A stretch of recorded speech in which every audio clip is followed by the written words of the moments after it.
முதல் ஆகச் சிறந்தது பார்த்தாங்க. 4வது இடத்தில் இருப்பது குண்டூசி. 3வது இடத்தில் இருப்பது சக்கரம். சக்கரம் வரும் வரை மனிதன் கால்நடையாகத்தான் இருந்தான். இன்றும் சில பேர் கால்நடையாக தான் திரிந்து கொண்டிருக்கிறார்கள்.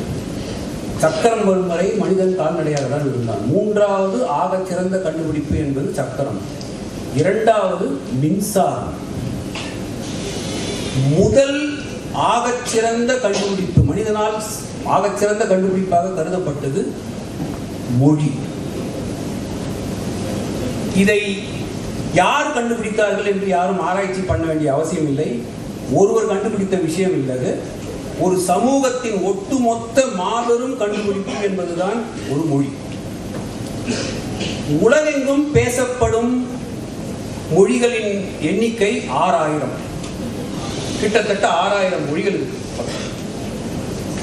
அதில் எழுத்துக்கள் கொண்ட, அந்த மொழிகளுக்கான எழுத்துக்களை கொண்ட மொழிகள் 200 தாண்டன. 6000 மொழிகளில் கிட்டத்தட்ட 5800 மொழிகளுக்கு எழுத்து வடிவம் கிடையாது. ஒரு 200 மொழிகளுக்கு தான் எழுத்து வடிவம் இருக்கிறது. அப்படின்னா என்ன அர்த்தம்னா, அந்த 5800 மொழிகளுக்குள்ள புத்தகங்களே கிடையாது. எழுத்து இல்லைன்னா புத்தகங்கள் இல்லை, கிடையாது. அந்த 200 மொழிகள்லையுமே ஒரு 120 130 மொழிகளுக்கு அவர்களது சொந்த எழுத்துக்கள் கிடையாது. அவர்கள் கடன் வாங்கியதுதான். பிரெஞ்சு மொழி மாதிரி. பிரெஞ்சு மொழி முழுக்க முழுக்க ஆங்கிலத்திலிருந்து கடன் வாங்கியதுதான். அவர்களுக்கு ஏற்றாற் போல் அந்த மொழியை பேசிக் கொள்கிறார்கள்.